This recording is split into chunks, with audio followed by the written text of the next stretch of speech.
para quem atua na linha de frente da saúde, é de arrepiar pensar que a diferença entre a vida e a morte de um paciente renal pode estar, tipo, literalmente na ponta de uma agulha, né?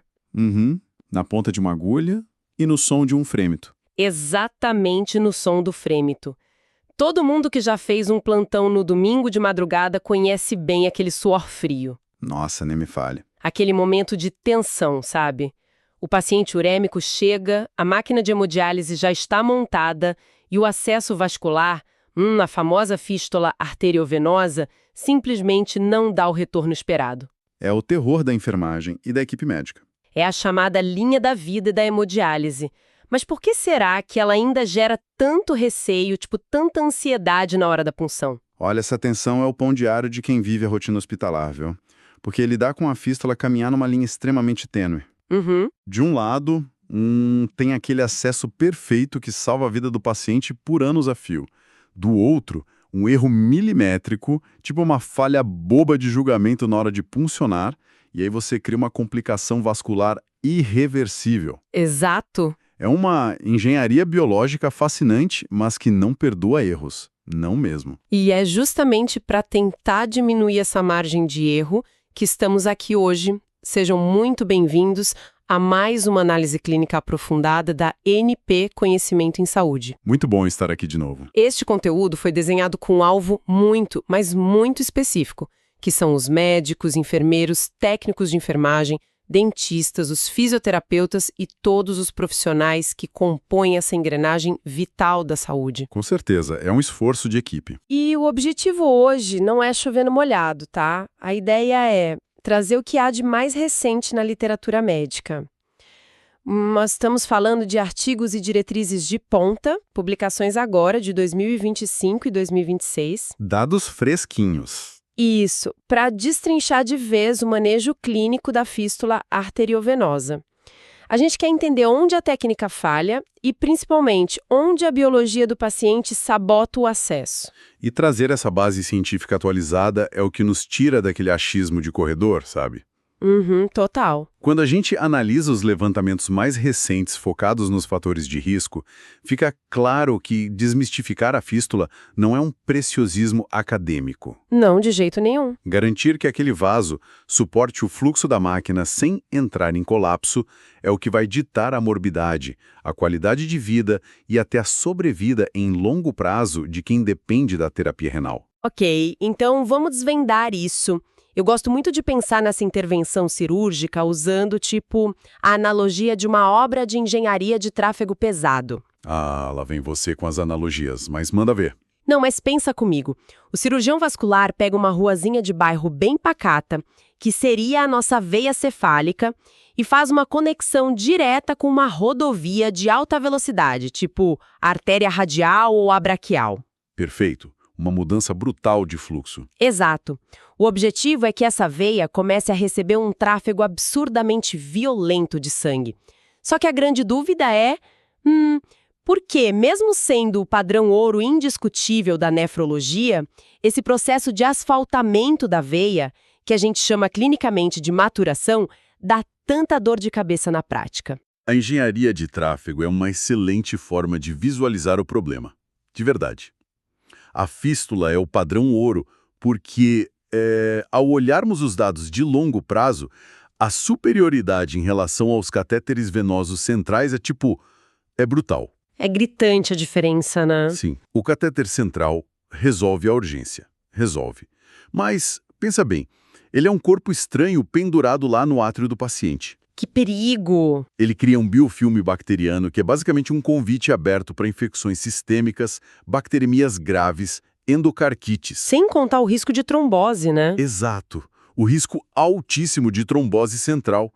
Já a fístula, por usar o endotélio do próprio paciente, reduz esse risco de infecção a uma fração mínima. Oferece uma durabilidade, uma patência de longo prazo incomparável. Tá, mas e a dificuldade na maturação? Então, o desafio do asfaltamento está justamente na biologia celular. A veia tem uma parede muito fininha, ela foi feita para trabalhar com baixa pressão e baixo fluxo. De repente, pá!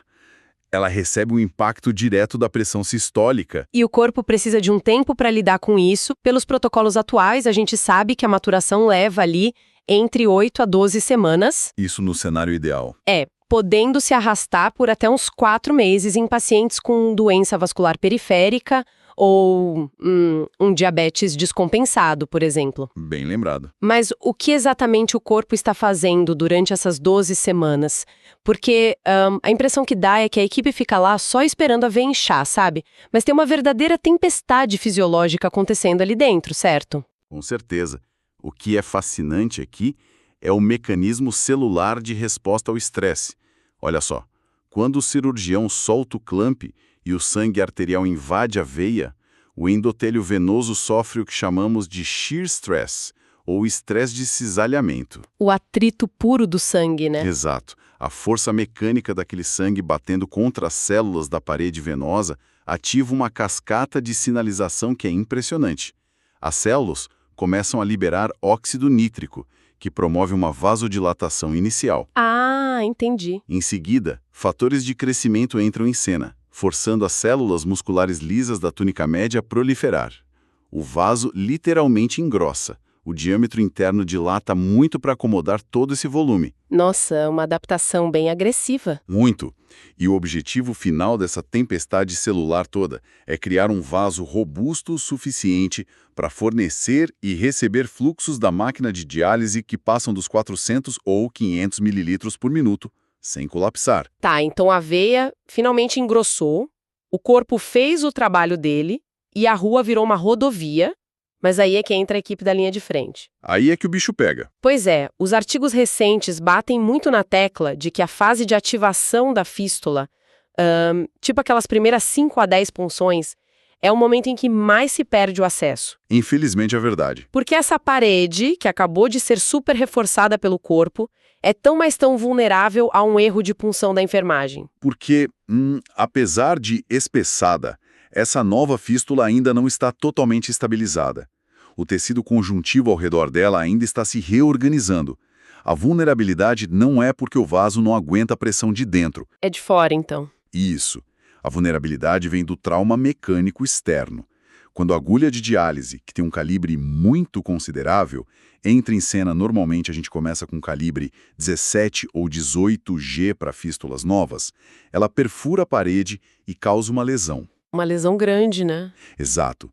Se a angulação não for perfeita, o bisel da agulha pode transfixar, ou seja, atravessar a parede posterior da veia. Como a pressão lá dentro agora é arterializada, é muito alta, qualquer vazamento inunda o tecido subcutâneo com sangue em questão de segundos. Putz, o temido hematoma de punção. Esse mesmo. E o grande perigo do hematoma em uma fístula nova não é só que o paciente vai ficar com o braço roxo. Não. Longe disso. O sangue extravasado naquele compartimento fechado do braço exerce uma pressão externa absurda sobre a própria fístula. Ele comprime o vaso de fora para dentro. Ah, entendi. Ele esmaga a veia. Esmaga. E aí o fluxo sanguíneo, que deveria ser laminar, é interrompido. O sangue perde velocidade lá dentro e, o que acontece com o sangue estagnado? Ele coagula na hora. Ele coagula. E pronto. É a falência precoce do acesso, muitas vezes irreversível, e tudo causado por um único erro milimétrico de punção. Caramba. É por isso que os guidelines mais novos agora, de 2025, já tratam o ultrassom à beira-leito não como um luxo, mas como uma ferramenta, assim, inegociável, né? Inegociável. Exatamente. Tentar palpitar a profundidade e o trajeto de uma fístula nova apenas pelo tato, tipo na fase inicial, parece roleta russa. O ultrassom entrega o diâmetro, a profundidade exata da pele até o vaso e previne essa transfixação catastrófica. Perfeito. A ultrassonografia point of care mudou completamente o cenário da nefrologia. Permitir que a equipe visualize a agulha entrando na luz do vaso ali, em tempo real, reduz drasticamente a taxa de infiltração. Mas, agora eu vou precisar fazer o papel de advogada do diabo aqui, tá?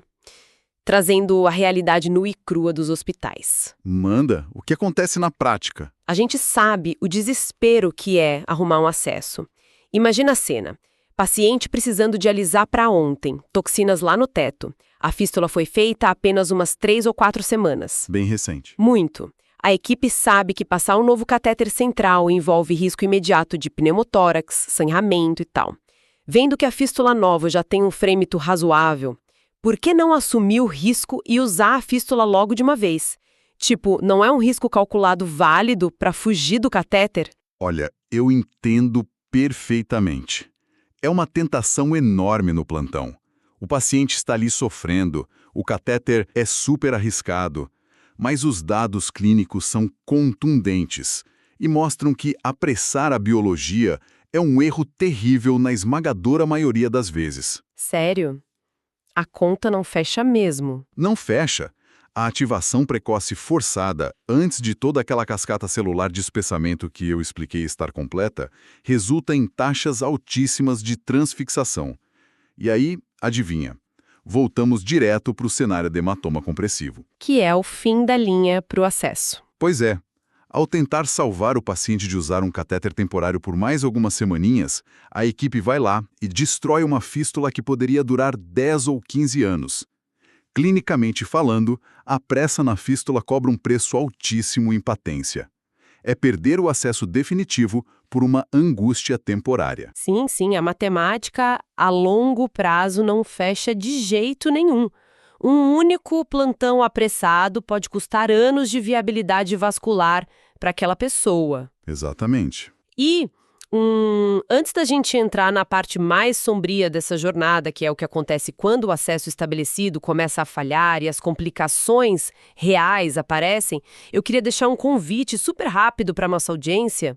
Opa, vamos lá. Se o nível dessa nossa análise está ajudando a sua prática clínica, quem está nos acompanhando pode aproveitar para se inscrever no canal e curtir esse conteúdo agora mesmo. É uma atitude rápida, mas que apoia enormemente a NP Conhecimento em Saúde a continuar produzindo material de alto nível. E sempre embasado na ciência mais atual, para manter todo mundo da linha de frente sempre afiado. Perfeito, então vamos lá, porque aqui é que a coisa fica realmente interessante. Vamos avançar no tempo.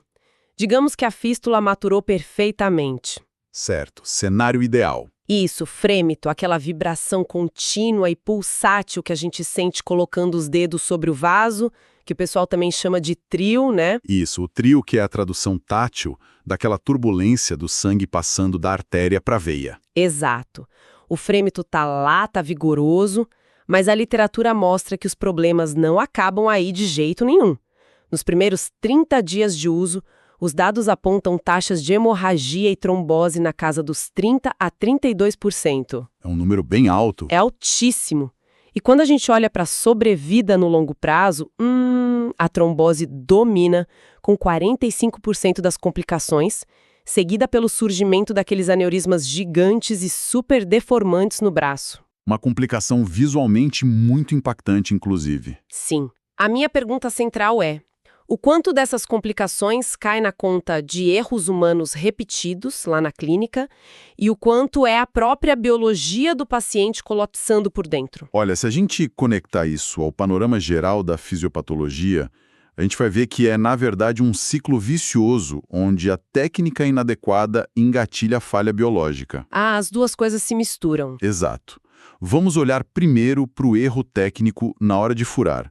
O surgimento de aneurismas e de estenoses, que, lembrando, são aqueles estreitamentos do vaso, está intimamente ligado à falta de rodízio nos locais de agulhada. Ah, o famoso vício de puncionar no mesmo lugar. Isso. O que os consensos mais modernos de enfermagem nefrológica determinam é o uso estrito da técnica de rope ladder, ou, em português, a técnica de escada de corda. Que é ir subindo e descendo pelo vaso. Justamente. Isso significa que cada nova sessão de hemodiálise deve usar pontos de punção ligeiramente diferentes ao longo do trajeto da fístula. Isso dá tempo para a microlesão da agulhada anterior cicatrizar. Mas, convenhamos, não é isso que a gente vê na rotina frenética de muitas clínicas por aí, certo? Existe uma tendência muito forte de focar no chamado buttonhole mal executado. A técnica da casa de botão. Isso. Ou na chamada punção diária, onde o profissional vai sempre naquele mesmo buraquinho, porque é mais fácil de acertar de primeira e dói menos no paciente na hora. Exatamente. Puncionar sempre a mesma área, seção após seção, destrói a integridade estrutural da parede da veia. O tecido cicatricial que forma ali não tem a mesma elasticidade, não tem a força do tecido vascular original. Vai ficando um tecido fibroso, fraco. Fica fraco e rígido. A parede do vaso ali enfraquece, a pele por cima sofre atrofia e com aquele fluxo contínuo de alta pressão batendo direto naquele ponto fragilizado, a veia não aguenta e dilata até formar o aneurisma. Nossa. E essa falha técnica do rodízio, frequentemente vem de mãos dadas com outro erro primário que é assustador: a negligência na asepsia. Pois é, eu estava lendo as taxas de infecção de anastomose nas diretrizes recentes e é simplesmente assustador. Como que a gente ainda perde acesso vascular por falta de uma simples clorexidina? Parece básico, eu sei, mas no ritmo alucinante de uma clínica de diálise, tipo, com 40 pacientes trocando de turno ao mesmo tempo, o tempo de fricção do antisséptico às vezes é encurtado na correria. E a clorexidina precisa de tempo de contato para agir, não tem jeito. Exato. Se a asepsia é feita de qualquer jeito, na hora que a agulha entra, ela arrasta as bactérias da própria pele do paciente, como o temido Staphylococcus aureus, direto para dentro da corrente sanguínea. E direto para a parede da veia que já está machucada. Direto, e uma infecção na fístula não é só um probleminha local, ela degrada rapidamente aquele tecido, causa hemorragias espontâneas graves e muitas vezes termina em uma cirurgia de emergência, onde o cirurgião é obrigado a ligar a fístula e inutilizar o acesso para salvar o paciente. Ou seja, a técnica importa demais. Mas eu quero puxar agora o peso do paciente para essa balança. Eu vi nos levantamentos de 2025 que um paciente com diabetes mellitus descompensado tem um risco cerca de 5,8 vezes maior de desenvolver esses aneurismas gigantes se comparado a um não diabético. É um risco relativo altíssimo. A anemia sistêmica faz lá no nível celular que destrói essa estrutura que o cirurgião montou. Não pode ser só o açúcar alto boiando no sangue, tem que ter um dano estrutural aí, né? Tem, e é um dano profundo.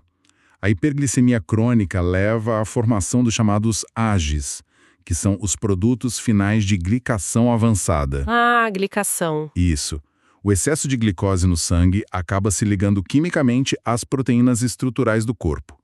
E adivinha quem é uma das principais vítimas? O colágeno que forma a parede dos vasos sanguíneos. Caramba! Quando o colágeno da fístula sofre essa glicação, ele perde a sua organização normal. As fibras de sustentação ficam rígidas, quebradiças e perdem totalmente a elasticidade. Tá, e o fluxo arterial bate ali e... É por isso que os aneurismas monstruosos se formam muito mais rápido no diabético descompensado. O vaso perde completamente a capacidade de amortecer o choque da pressão hemodinâmica. Perfeito, é bem isso. E ainda tem a questão da hipertensão, né? Que aparece nos estudos como um gatilho muito, mas muito claro para disparar a trombose tardia. Se a gente aplicar a clássica tríade de Virchow nisso, que é lesão endotelial, estase e hipercoagulabilidade, fica fácil de entender. Fica mesmo. A pressão alta fica esmagando o endotélio por dentro. Isso acaba expondo o subendotélio, que funciona como um alarme de emergência para as plaquetas. As plaquetas grudam ali, ativam a cascata de coagulação e, bum, o acesso fecha por dentro. A sua leitura da tríade de Virchow para esse cenário é irretocável. A lesão contínua causada pela hipertensão descontrolada gera um estado pró-trombótico constante dentro do acesso. E isso vira uma bomba relógio quando entra na equação a estenose. O estreitamento do vaso. Isso. A estenose geralmente acontece pertinho da anastomose cirúrgica ou naqueles locais onde existiam as antigas válvulas venosas. Quando esse estreitamento começa, a hemodinâmica dentro do acesso vira um caos absoluto. Deixa eu tentar traduzir isso de forma visual para quem está nos ouvindo.